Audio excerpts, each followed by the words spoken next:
Hi guys, right, as you know, Mark, BOWLERHAT Farmer, we're on tour at present and we are in Lincolnshire at present, and I've just been introduced to Ken. Ken, how you doing? Pleased to meet you, Mark. So Ken, tell us about your project and what you're doing. Well, the company we've got is a company called Tree Appeal, and Tree Appeal Market helps companies to meet the green agenda by planting trees. They sponsor the trees and we facilitate the planting, so the recipients for the trees don't pay for the trees, and they're typically schools, wildlife trust reserves, and even farmers.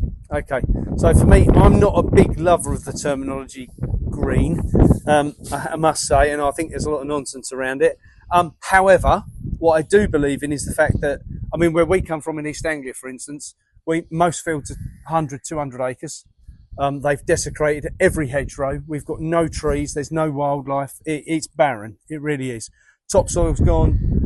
So for me, anything we can do to put things like that back in. So I think there's, from my side, two things. One is we've got to put the hedgerows back in. And when we were off camera, you were speaking about this band, this belt. Well, Mark, I'm an agriculturalist, and we had a very large dairy farmers buying consortium called Agri-Trade, and we had 200 dairy farm members. And then farmers lobbied us to say, what can we do for our milk? And so we came up with the concept of creating a brand to take to the market. And to create a brand, you've got to have a USP, you've got to have a unique selling point. And I said, you've got it. And the farmer said, what's that? And I said, you've got wildlife. Or you could have a lot more wildlife if you farm in a different way. And so they said, well, what's that? And I said, well, you still do what you want to do in the middle of the field, but the hedgerows, don't manage them in a nature-sensitive way. Don't cut them down to the knuckles. Give me 2 meter strips either side where we don't spread fertilizer and we won't spread chemicals. And them hedgerows will, bear in mind, this is when MAF is still in the seat and they rip the hedgerow to go the moon back. Yeah. And so consequently, I was saying, we want your hedgerows managed in a nature-sensitive way, and over a period of time, using a barn owl, which is an apex predator, you get an apex predator back. All the rest of the of the ecosystem is in order. The whole biodiversity is there. So if you get a barn owl back, it didn't come back because there was nothing to eat. It came back because it's got something to eat. Yeah. And whatever it's eating is eating something else. Something else. And that's basically an ecosystem. And so that concept, we called them ecological corridors. And I hear that term coming back to me now. Yeah. And we called the barn owl, we just called it a bio-indicator. They now call them species indicators, but it's a great way, without having to do loads of survey, to say, well, wow, we ticked that box, you know the rest of the boxes are ticked. Yeah. So that was the concept. The brand itself was called White and Wild, and the scheme behind it was called the Wild Care Habitat Scheme, and the farmers followed that initiative. Yeah. We launched the brand, and we relaunched Bilodi's career, and the brand was successful for 7 years until foot and mouth broke out. We lost half of the farmers buying consortium, and the brand lost its USP because MAF had to fall on the sword of the way they handled foot and mouth. And effectively what happened after that, DEFRA was born, and they copied everything we were doing, didn't give us much credit for it, but they did. And so we needed a USP. And so the idea was, we got in touch with the Wildlife Trust and said, can you plant trees? They said, yes. And I said, right, don't need your logo anymore. We've launched Bilodi's career, and we put our own logo called Tree Appeal on the bottle. And until that brand was delisted, we planted 50,000 trees. But then we had other companies coming to us, and now that company, through all that evolution from buying consortium, milk brand, and now Tree Appeal, which is here today, helping companies plant Lincoln tree planting. And the whole emphasis is still about biodiversity, still not about carbon. It is about creating habitat. And we plant into schools where we're helping schools grow trees and grow minds. So I guess if we take schools as an example, what you're supplying trees for in schools has changed as well. Because like whether it used to be placed in hedgerows, now they want forest schools and they want different things, don't they? So changes everything. So okay, from your side, what kind of trees you planting? All native? They're all native broadleaf trees. We don't even plant sycamore, which we don't consider to be native. And basically, they've got the right trees in the right area, so we play a very proactive role in making sure that the right trees are planted. But as you've rightly said, Mark, the emphasis in schools now, you've got outdoor learning, you've got forest schools who we do a lot with, and effectively them trees have been planted as learning resources in schools. So yes, the emphasis has changed considerably, and there's a strong educational aspect to it all now, getting kids to understand about biodiversity, about habitat and ecosystems, which is great. So somewhere like East Anglia, where we come from, I say fields are huge. How do we get farmers in that area to come back from, because we're all arable, so we grow wheat, barley, sugar beet, oats, maize, rapeseed and maize and things. We don't grow any food, okay? So all we grow is commodity crops that go into processing of food. And I have a real passion hate for that, because, you know, we need meat and veg. We don't do any of that. You know, all the dairy farms across where we live, for us to go and get raw milk, we've got a 47-mile drive. So, you know, it's a bit of a nonsense now. And there used to be 2 just in the village we lived in. So how do we get farmers to take the first step to start, for me, putting the hedgerows back? And I know some farmers are making a half-assed attempt at that, and I will say a half-assed attempt. We need to get the fields broken down again. You know, we don't need 200-acre fields. What we need is 20-acre fields, and have 10 of them in one field. And actually, someone was saying the other day, they took a drone up and you could see on the field where all the hedgerows used to be, what they grubbed down. You know, we can't expect any wildlife to be when there's no hedgerows. So we've got to get these farmers to understand to put this stuff back. How do we do that? Well, I think the main thing is, Mark, there was far too much emphasis just on carbon. Now that has shifted quite a little bit now. Even the government realised that just making companies consider carbon, there were other environmental issues that went off the agenda. And so now, they've now made it mandatory for all large corporates to have a sustainability plan. So we've come into our own. So inside corporate sustainability plans, there are key issues that are akin to what we've always pushed. One is habitat creation, and the other is prevention of preventive biodiversity loss. So they are now becoming issues that the government's pushed onto a lot of companies' agenda. It needs to come into farming agenda, and the key word, and it is the key word, and it's not new, because when even primitive tribes knew that they had to live in a sustainable way. They couldn't overhunt, they couldn't otherwise it's not going to be there for tomorrow and the next generation. And I think what has been wrong with agriculture and wrong with a lot of businesses is we've treated nature, as robust as it is, we've treated it as if it can't be broken.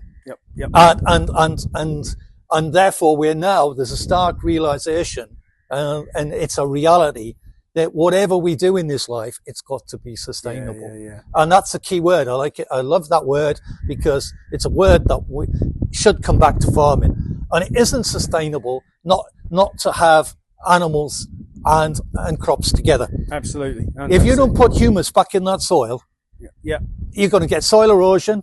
And if you don't have, if the farmers, the pendulum, when MAF were in the seat, the environment was not on the agenda.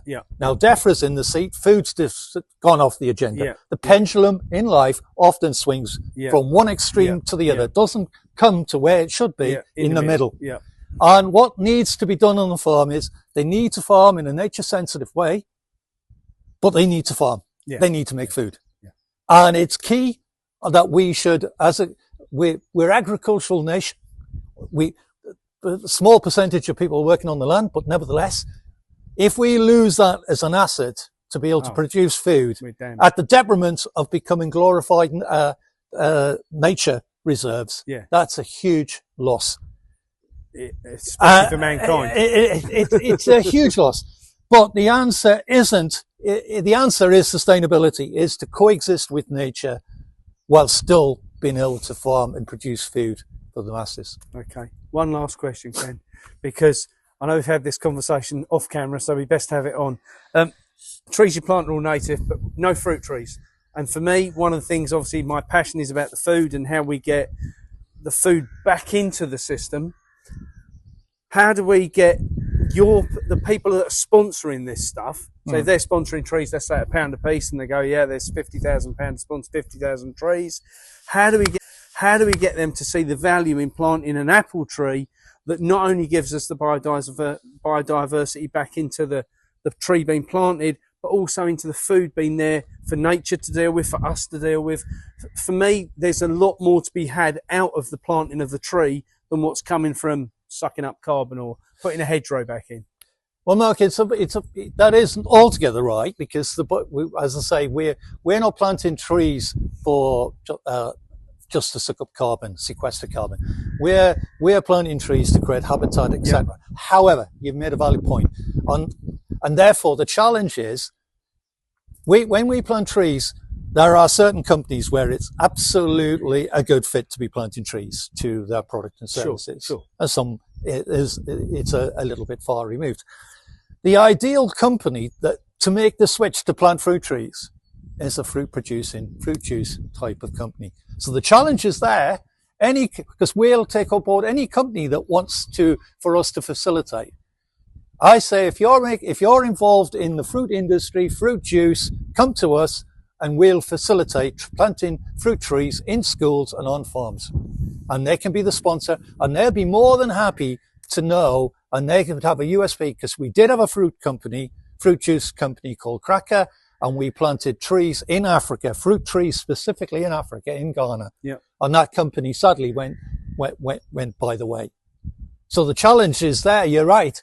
And the opportunities there for a large fruit juice company or whatever to have a very strong USP, and we will facilitate planting fruit trees, as I say, in schools, on farms. We'll facilitate that for them, and they can put that on the carton, and they can say, we're sponsoring fruit trees. Because, I mean, as much to me, I buy what you're saying, and I understand the whole, but for me, that's not going further enough on the cycle. For me, if they're going to sponsor the fruit tree, the fruit should end up back with them to damn well juice. And this is one of the things which I've got a friend who's Jordan, who runs Foxwood Produce, and he's just set up this year a fruit juice company. Okay, we have one challenge: finding him any damn fruit. So while I'm out and about, I've spoke to various different farmers that have got orchards they don't pick anymore, and trying to get them to understand, they have a commercial crop there, not just to graze the animals in between the trees to actually get them. But for people like that, he's struggling to find the actual fruit. And this is where I say, I think if we could get the farmers to take it on, or the schools to take it on, it could be that the schools get involved in the picking of the apples, and then he processes it to send it back to the school. There's so many opportunities. Well, that's a lot of that, Mark. That is a lot of joined up thinking. And at the end of the day, from the commercial point of view, they've got an awful lot of people who are willing to, for not just for commercial reasons, the schools, etc., from a learning point, to have fruit trees in there and to know they're a part of a brand and be given something for the harvesting. That's a great way of launching a company where you don't need to have land. Absolutely. Absolutely. So the challenge is there. Cut it out and say, right, we're here, willing to and able to talk. And because we're in this area in Grimsby, and this gentleman who's recording this will actually know, this was one of the, I believe it was called Tickles, whatever, but they made a lot of jam. Yeah. There was a lot of fruit growing in this area. And sadly, that's all just gone. All gone. All gone. And we see it all over the country. Yeah. Yeah. All the areas what used to have, where I come from, for instance, we used to have hundreds upon hundreds of acres of apple and pear trees, bramleys. Yeah. We used to go apple picking, we'd go rhubarb picking, strawberry picking, raspberry picking, blackberry picking. There's nothing. It's all been grubbed out, and it was grubbed out during the 90s while they were paying Poland to put them in and paying us to take it out. Just madness. So there's definitely got to be some changes, and I think we're seeing as we're going around the country witnessing that. Ken, it's been brilliant. Thanks a lot, Mark. Very much for taking your time to speak to us. Thanks. And I'm sure there's going to be some good outcomes out of this. Thanks, guys. Thank you.